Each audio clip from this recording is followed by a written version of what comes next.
Annyeonghaseyo yorobun, balik lagi di Korean Channel. Kali ini aku bakal coba ulas film Korea yang belakangan lagi viral ya, 2037.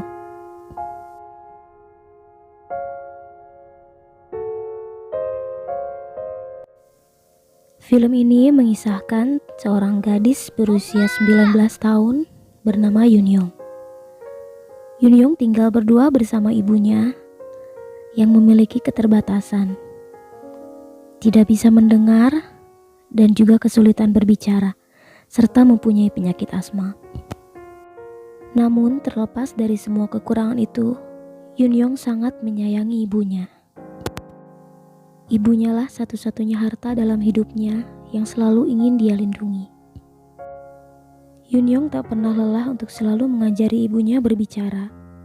Perlahan-lahan, sedikit demi sedikit, mengenalkannya pada kalimat-kalimat sederhana untuk bisa berbincang dengan orang lain tanpa menggunakan bahasa isyarat. Yoon-young sebenarnya adalah gadis yang cerdas. Namun Yoon-young memilih untuk berhenti sekolah dan melakukan pekerjaan paruh waktu tanpa sepengetahuan ibunya. Yoon-young memiliki teman-teman yang baik. Mereka pun menghadiahinya buku materi ujian pegawai negeri sebagai bentuk dukungan mereka pada Yoon-young. Karena Yoon-young ingin sekali menjadi pegawai pemerintahan. Ibu Yoon-young bekerja di sebuah perusahaan konveksi. Di tempatnya bekerja juga ada seorang pekerja pria yang terlihat sangat sopan, ramah, dan baik terhadap ibu Yoon-young juga Yoon-young. Yoon-young pun percaya dan mempercayakan keselamatan ibunya pada pria tersebut. Suatu hari ibu Yoon-young mendapat pesan dari Yoon-young berisikan foto-foto dirinya dan ibunya. Lalu si pekerja pria datang dan mulai berkata tidak sopan kepada ibu Yoon-young, juga meminta untuk menikahkan Yoon-young dengannya. Ibunya Yoon-young marah dan spontan menampar pria tersebut. Ibu mana yang tahan mendengar anaknya dilecehkan secara verbal. Tidak disangka bahwa pria yang kelihatannya sopan dan ramah itu ternyata adalah seorang yang mesum, yang selama ini menyukai Yoon-young dan mengincarnya. Malam harinya, pria bejat itu pun tidak bisa lagi menahan nafsunya.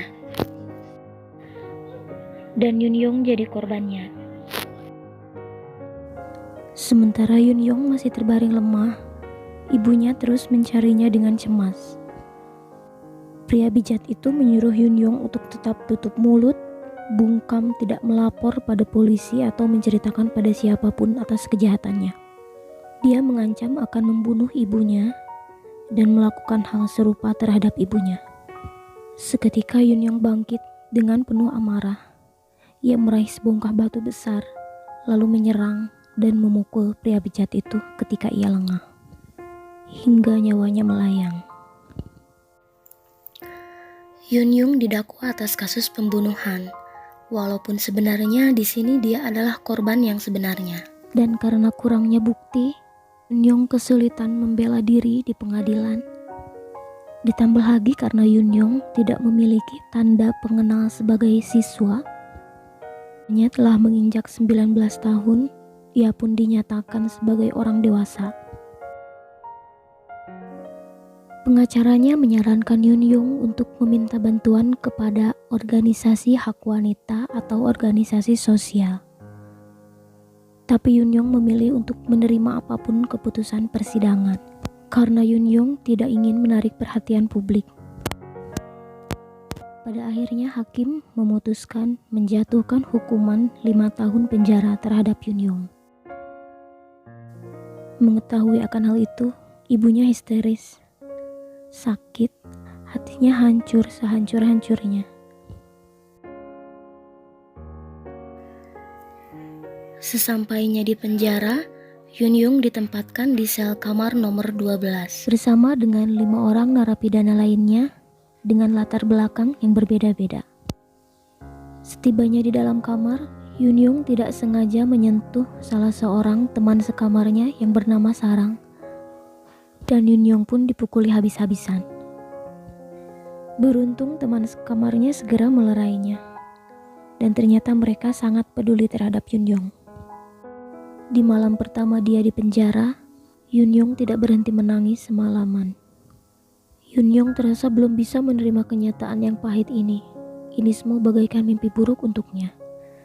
Sipir penjara menegaskan kepada Yunyong bahwa identitasnya saat ini adalah 2037. Itulah yang merupakan namanya dan juga jaminan sosialnya selama di penjara. Narapidana yang paling dihormati di kamar 12 menceritakan kisah hidupnya sebelum dia akhirnya dipenjara kepada Yunyong. Dia begitu dengan tujuan supaya Yunyong bisa lebih kuat dan tegar menjalani kehidupan ini, karena hidup harus terus berjalan. Wanita ini bernama Sung Jae. Dulu ia adalah seorang guru. Karena melakukan balas dendam terhadap pembunuhan anaknya, akhirnya ia berakhir di sel tahanan. Dia adalah seorang terpidana mati.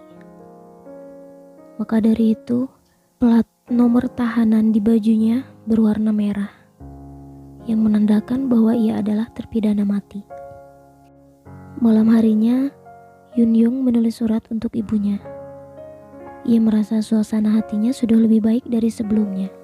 Yunyong jadi lebih cepat beradaptasi dengan teman-temannya, hingga membuat mereka tercengang. Yunyong bertanya pada Sun Jae bagaimana cara mengirimkan surat untuk ibunya. Sun Jae pun memberitahukan caranya. Lalu kemudian esok harinya, Ibu Yunyong datang mengunjunginya dengan membawa berbagai jenis makanan untuk putrinya. Ia tidak mengetahui bahwa dilarang membawa makanan dari luar ataupun barang-barang lain dari luar penjara. Begitu ia melihat Yunyong, air matanya mengalir deras. Ia begitu sedih dan tidak tega melihat putrinya berakhir di penjara.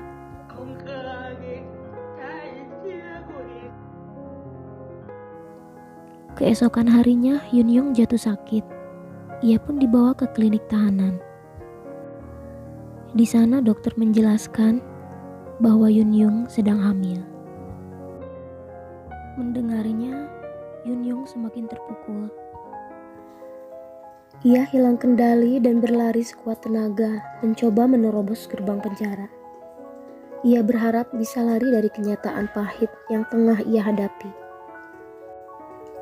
Karena upayanya keluar gerbang, Yunyong dimasukkan ke dalam sel isolasi. Sun Jae datang menjenguknya dan memeluknya dengan erat, layaknya seorang ibu. Kemudian ia menasihatinya supaya Yunyong tetap kuat dan tegar menghadapi kenyataan pahit hidupnya. Setelah apa yang terjadi, Yunyong memutuskan untuk menutupi rahasianya dan menolak kunjungan. Hal itu membuat ibunya cemas dan khawatir terjadi sesuatu kepada putrinya. Yunyong belum bisa menerima keberadaan janin dalam kandungannya.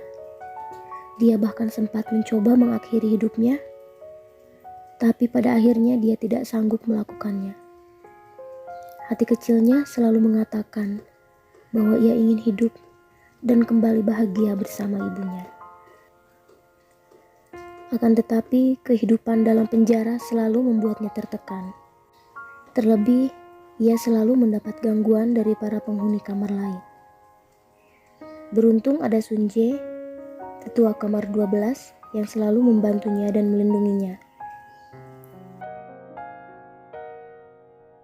Sun Jae pun menyarankan pada Yunyong supaya meminta bantuan pada pers atau kelompok sipil, dengan harapan ia akan mendapat simpati dan opini publik yang akan membantunya meringankan masa tahanan. Namun Yunyong menolak. Ia bersikeras tidak ingin melakukan hal tersebut. Ia menegaskan bahwa lebih baik dipenjara selama 5 tahun daripada harus hidup menanggung rasa malu dan sembunyi dari dunia selamanya. Mungkin ada yang akan bersimpati, tapi kenyataan bahwa orang-orang akan tahu bahwa ia seorang pembunuh dan punya bayi, itu akan membuat hidup semakin terasa sulit baginya. Terlebih, Yunyung tidak sanggup melihat ibunya mengetahui penderitaannya selama ini. Satu-satunya harapan yang ia miliki adalah pengadilan ulang. Yunyung berharap ada juri yang memahami kondisinya, sehingga dapat mengurangi masa tahanannya. Yunyung mengirimkan surat pada ibunya dan memintanya untuk menunggu selama kurang lebih 1 tahun. Dia ingin menyembunyikan keberadaan anaknya sebelum sidang dilaksanakan. Hari demi hari, Yunyung semakin mengalami sakit pada bagian perutnya. Ketika diperiksa, dokter mengatakan bahwa Yunyung tengah hamil 6 bulan. Tapi janinnya masih sangat kecil karena penolakan dari ibunya.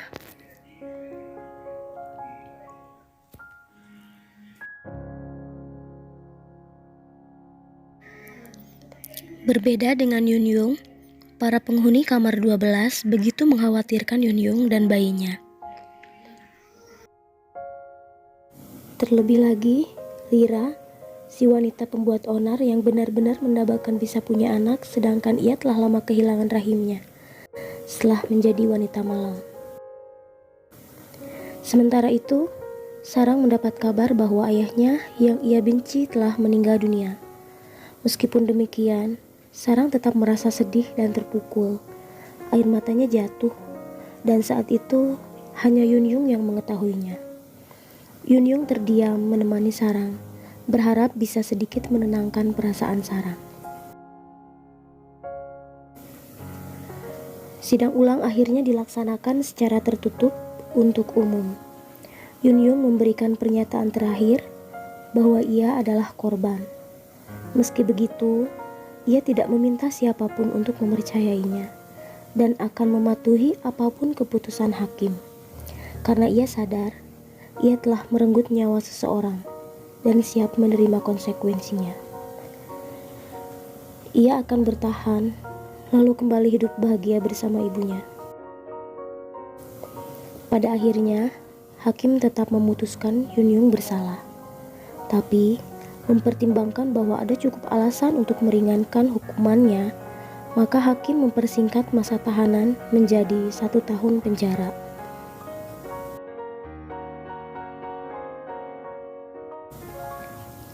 Perut Yunyung makin hari makin membesar. Ia sepertinya mulai bisa menerima keadaan. Ia pun terlihat baik-baik saja, walau ternyata Yunyung kerap berpura-pura merasa sakit supaya diberi obat oleh dokter penjara, yang kemudian ia timbun. Sebelumnya Yunyung pernah bertanya pada Sunje, apakah bisa mantan narapidana menjadi seorang pegawai negeri. Sunje mencari-cari informasi demi Yunyung. Dan akhirnya benar bahwa hal itu bisa saja dilakukan. Setelah 5 tahun dibebaskan, Yunyung merasa bertambah semangat untuk bisa meraih impiannya itu dan menjalani hari seperti biasa layaknya tahanan lain. Sementara itu, tahanan lain di kamar 12 menyiapkan banyak hal untuk menyambut kelahiran bayi Yunyung. Mulai dari membuatkan baju, sarung tangan dan kaki dengan mencuri kain dari tahanan kamar lain. Bahkan sampai menyiapkan nama untuknya. Bonnie, itulah nama yang mereka siapkan untuk bayinya, yang memiliki arti sebagai pelindung. Mereka berharap Bonnie akan tumbuh menjadi pribadi yang dapat melindungi orang-orang lemah. Sipir penjara pun mendukung rencana pemberian nama Bonnie itu. Yunyung bersyukur di tengah penderitaan yang ia alami, ternyata banyak orang di sekelilingnya yang benar-benar peduli padanya. Suatu ketika, Yunyung mengalami kontraksi yang begitu hebat. Dan di saat itulah, ia mengonsumsi semua obat-obatan yang selama ini ia timbun. Ternyata, Yunyung berencana untuk pergi di saat bayi itu dilahirkan. Yunyung mengalami kritis dan dokter mengupayakan persalinannya supaya Yunyung dan bayinya bisa selamat. Jauh hari sebelum itu, ternyata Yunyung sudah menyiapkan surat untuk teman-teman sekamarnya yang selama ini sudah begitu peduli dan baik padanya. Pada Sunje, ia berterima kasih karena selalu merawat dan mendoakannya. Pada Haewoo, Yunyong mengatakan bahwa ia sangat bahagia bisa mengenal seorang yang bisa memahaminya dengan baik. Pada Lira, Yunyong mengatakan bahwa ia sangat bangga bisa mengenalnya karena ia merupakan seorang yang baik hati dan berhati lembut.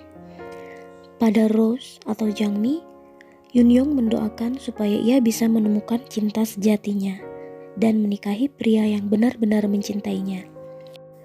Dan terakhir, ia berpesan pada Sarang untuk tidak berpikir bahwa ia ditinggalkan. Yunyong melahirkan tanpa sepengetahuan ibunya, tapi ia mengalami koma. Ibunya benar-benar terpukul dan merasa kasihan pada putrinya. Ia merasa menyesal karena tidak bisa memberikan kehidupan yang lebih baik untuk putrinya. Setelah sekian lama dirawat di rumah sakit, Yunyong akhirnya kembali ke kehidupannya bersama ibunya.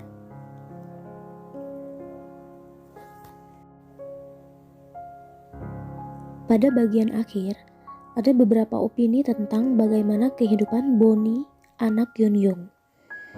Ada yang berpendapat bahwa Bonnie diadopsi oleh Jangmi atau Rose, yang telah menemukan cinta sejatinya. Ada pula yang beropini bahwa ini adalah open ending, di mana pemirsa bebas mengarahkan imajinasinya untuk akhir cerita film ini. Saya sendiri berpendapat bahwa Bonnie memang diadopsi oleh orang lain,